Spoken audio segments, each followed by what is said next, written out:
व्हिडिओमध्ये सांगितलेल्या या एका छोट्या टिपमुळे कारल्याचा कडूपणा पूर्णपणे निघून जातो आणि या पद्धतीने बनवलेली कारल्याची भाजी एवढी चमचमीत होते की अगदी नाही म्हणणारे सुद्धा मागून खातील. चला आज बनवूयात अगदी झटपट अशी होणारी मसालेदार आणि चमचमीत कारल्याची भाजी. यासाठी मी अशा पद्धतीचं कारलं घेतले जे अगदी पोपटी रंगाचं आहे. याच्यामध्ये कडूपणा अगदी कमी असतो. चला आता कारलं छान असं कट करून घेऊयात. तुम्हाला आवडत असेल तर डार्क हिरव्या रंगाची सुद्धा कारली घेऊ शकतात. त्यात फक्त कडूपणा थोडा जास्त असतो. आता कारलं घेताना मी देठासहित घेतेय, म्हणजे देठाचा भाग आवर्जून घेते. यामुळे कारलं अजून चवदार होतं. चला आता अशा पद्धतीने कारलं छान कट करून घ्यायचं. कारल्याच्या आतल्या बिया वगैरे काही काढायच्या नाहीयेत. कारल्याच्या फोडी पाण्यामध्ये घालायच्या. आता यामध्ये एक अर्धा चमचा मीठ घालायचं आणि कारलं आपण शिजायला ठेवणार आहोत. बरेच वेळेला कारलं अगोदर शिजवून घेताना यामध्ये हळद घातली जाते, परंतु हळद मिठामध्ये कारलं शिजवल्यामुळे हळदीचा कडवटपणा थोडं का होईना त्या कारल्याला लागतो. त्यामुळे कधीही कारलं शिजवताना यामध्ये हळद न घालता फक्त मिठाच्या पाण्यामध्ये शिजवून घ्यायचं. आणि दुसरी महत्त्वाची गोष्ट म्हणजे कारलं शिजवताना कधीही झाकण ठेवायचं नाही. झाकण न ठेवता कारलं शिजवायचं, म्हणजे कारल्याचा कडूपणा पूर्णपणे कमी होतो. या दोन छोट्या छोट्या टिप्स जर तुम्ही फॉलो केल्या तर तुमचं कारलं अजिबातही कडू होणार नाही. कारलं शिजेपर्यंत एक छानसं वाटण तयार करून घेऊयात. एक लाल बुंद असा टोमॅटो चिरून घेतलाय, तो मिक्सरच्या भांड्यामध्ये घालून घ्यायचा. एक 8 ते 10 लसणाच्या पाकळ्या, 4 ते 5 आल्याचे तुकडे, मुठभर कोथिंबीर, या सगळ्या गोष्टी थोडंसं पाणी घालून छान अशा वाटून घ्यायच्यात. यामुळे आपल्या ग्रेव्हीचा एक बेस तयार होणार आहे, सुंदर असा मसाला तयार होणार आहे. चला सगळ्या गोष्टी छान अशा वाटून घेतल्यात. चला वाटण तयार झाले. कारलं आपलं इथं शिजत आले. कारलं व्यवस्थित असं शिजवून घ्यायचं, कारण नंतर अगदी थोडंसं पाणी घालून ते शिजवून घेतलं ना तरीही होतं, परंतु सुरुवातीला अगदी व्यवस्थित असं शिजवून घ्या. कारलं हे शरीरासाठी अतिशय गुणकारी आहे, हे आपल्या सगळ्यांनाच माहिती आहे. परंतु फक्त ते कडू लागतं म्हणून बरेच वेळेला आपण ते खाणं टाळतो किंवा घरातील लहान मुलं तर अजिबातच खात नाही. परंतु या पद्धतीने जर तुम्ही कारलं केलं ना तर कारलं अजिबातही कडू होत नाही. फक्त उकळवताना शिजवताना हळद घालू नका आणि वरती झाकण ठेवू नका. झाकण न ठेवता ते शिजवून घ्या.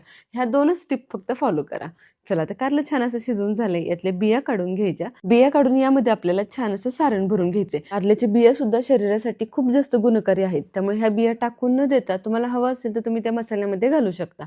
फक्त मसाल्यामध्ये घालत असताना सगळा मसाला छान परतवून झाला की त्यानंतर घाला, कारण कारल्याची बिया खाताना ह्या कचकच लागतात. त्यामुळे ज्याला हवंय तो खाऊ शकतो, ज्याला नकोय तो खाणार नाही. अशा पद्धतीने तुम्ही त्या कारल्याच्या बिया वापरू शकता. चला तर मी बिया बाजूला केल्यात. आता घेऊयात आपलं सारण बनवायला. यासाठी अर्धी वाटी भाजलेल्या शेंगदाण्याचं कूट घ्यायचं आहे, अर्धा चमचा मीठ, 1 चमचा काळं तिखट, अर्धा चमचा धनापूड आणि अगदी अर्धा पाव चमचा हळद घालतीये. सारण बनवताना मीठ थोडंसं कमीच वापरा, कारण आपण मीठ कारलं शिजवताना सुद्धा वापरलं आहे. आता कारलं बऱ्यापैकी चांगलं शिजलंय, त्याचा कडूपणा पूर्ण निघून गेलाय, त्यामुळे तुम्ही इथं पाव चमचा हळद घातली तरीही चालेल. चला आता 1 चमचा तेल घालायचं. सगळं सारण छान असं तयार करायचं. सारणाला छान बाइंडिंग येण्यासाठी तेलाबरोबरच आपण जे टोमॅटो, आलं, लसूण आणि कोथिंबीरीचं वाटण करून ठेवलंय त्यातलं सुद्धा 2 चमचे वाटण यामध्ये घालायचं. यामुळे सारणाला छान असं बाइंडिंग येतं आणि चवही छान येते. आता सगळ्या गोष्टी व्यवस्थित अशा मिक्स करून घ्यायच्या आणि या कारल्यामध्ये भरून घ्यायच्या. कारल्याचं जे काही आपण होल करून घेतलंय यामध्ये हे सारण छान असं बोटाने दाबून भरून घ्यायचं. यामुळे कारलं खाताना प्रत्येक घासामध्ये या सारणाचा सुंदर असा फ्लेवर आपल्याला भेटतो. चला तर सगळं कारलं याच पद्धतीने छान असं भरून घेते. कारलं भरून होईपर्यंत तुम्ही जर आतापर्यंत शुभज्योत रेसिपी चॅनलला आपलं सबस्क्राईब केलं नसेल ना तर सबस्क्राईब करून ठेवा, कारण दररोज दुपारी 1:30 वाजता मी तुमच्यासाठी नवनवीन रेसिपीज घेऊन येत असते. बरं, आपली प्रत्येक रेसिपी अतिशय युजफुल असते. काही ना काही त्यामध्ये खास टिप्स दिलेल्या असतात. त्यामुळे रेसिपी आवर्जून शेवटपर्यंत बघत चला, कारण शेवटी मध्ये कुठे ना कुठे तुम्हाला खूप छान अशा टिप्स असतात ज्या तुमच्या खूप जास्त उपयोगी पडणाऱ्या असतात. त्यासाठी चॅनलला सबस्क्राईब केलं नसेल तर सबस्क्राईब करा आणि तसेच खाली दिलेले बेल आयकॉनलाही क्लिक करा, म्हणजे प्रत्येक रेसिपीचं तुम्हाला नोटिफिकेशनही भेटेल. चला कारलं छान असं भरून झाले. आता घेऊयात कारल्याची फोडणी करायला. यासाठी कढई गरम करायची. यामध्ये 3 ते 4 चमचे तेल घालायचं. तेल छानपैकी गरम झालं की यामध्ये आपण फक्त जिरे आणि कढीपत्त्याची फोडणी घालणार आहोत. दुसरं काहीही घालायची गरज नाही, कारण सगळे मसाले, सगळे फ्लेवर आपण अगोदरच छान असे मिक्स करून घेतलेत. आता यामध्ये जिरे आणि कढीपत्त्याची फोडणी घातली की यामध्ये टोमॅटो, लसूण, आलं, कोथिंबीरीचं वाटण घालून घ्यायचं. वाटण छान असं तेल सुटेपर्यंत परतवून घ्यायचं. वाटणाला छान तेल सुटलं की त्यानंतर यामध्ये आपण ही भरून घेतलेली कारली घालणार आहोत. या वाटणामुळे ना आपल्या कारल्याला छान असा बेस भेटतो. सगळ्यात महत्त्वाचं टोमॅटोचा एक आंबटसरपणा आहे, त्यामुळे जो काही हलकासा कडवटपणा राहिला असेल ना कारल्यामध्ये तो सुद्धा पूर्ण निघून जातो.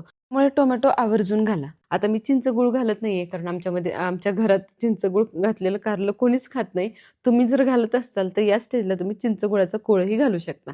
चला, तर कारलं छान असं परतून झालं की राहिलेलं सारण घालायचं, भरपूर अशी कोथिंबीर घालायची आणि कारलं आता तेलावरती मसाल्यामध्ये 1-2 मिनिटं छान असं परतवून घ्यायचं. परतवून घेतल्यामुळे कारल्याचा आणि मसाल्याचा फ्लेवर अजून छान वाढतो. तुम्ही बघू शकताय किती सुंदर असं कारलं मी इथे परतवून घेतलंय. पाणी घालायची अजिबातही घाई करायची नाही. जेवढं तुमचं कारलं छान परतलं जाईल ना, मसाला जेवढा छान परतला जाईल, तेवढी तुमची कारल्याची भाजी खमंग आणि चवदार होणार आहे. आता या स्टेजला पाणी घालून घ्यायचं. पाणी खूप जास्तही घालायचं नाही. फक्त मिक्सरच्या भांड्यामध्ये मी अर्धा कप पाणी घालून घेतलंय. अर्धा ते पाऊण कप पाणी घालायचं आणि कारलं व्यवस्थित असं मिक्स करून घ्यायचं. आता झाकण ठेवून फक्त 1-2 मिनिटं वाफ द्यायची. कारलं अगोदरच शिजले, फक्त या मसाल्यामध्ये छान असं ते मुरेल इतपतच पाणी घालून आपण याला एक वाफ दिली आहे. चला, अतिशय चमचमीत अशी कारल्याची भाजी तयार झाली. बघूनच तोंडाला पाणी सुटेल एवढं भारी हे कारलं दिसते. तुम्हाला पित्ताचा त्रास होत असेल किंवा तुम्ही डायबिटीज पेशंट असाल, त्यांनी तर हे कारलं खाणं खूप जास्त गरजेचं आहे. त्यामुळे कारलं आवडत नसेल तरी या पद्धतीने एकदा नक्की ट्राय करून बघा. तुम्हालाही हे कारलं अतिशय आवडणार आहे. अतिशय फ्लेवरफुल असं हे कारलं तयार होणार आहे. चला, कशी वाटली आजची रेसिपी मला कमेंट सेक्शनमध्ये नक्की सांगा. रेसिपी आवडली असेल तर व्हिडिओला लाईक करा, बनवायचं असेल तर सेव्ह करा, कोणाकडून बनवून घ्यायचे असेल तर शेअर करा आणि आपल्या शुभज्योत रेसिपी चॅनलला यूट्यूबबरोबरच इंस्टाग्राम आणि फेसबुकवरही फॉलो करून घ्या, कारण तिथेही दररोज नवनवीन रेसिपी मी तुमच्यासाठी घेऊन येत असते. भेटूया पुन्हा एकदा अशाच चविष्ट आणि खमंग रेसिपीसोबत. धन्यवाद.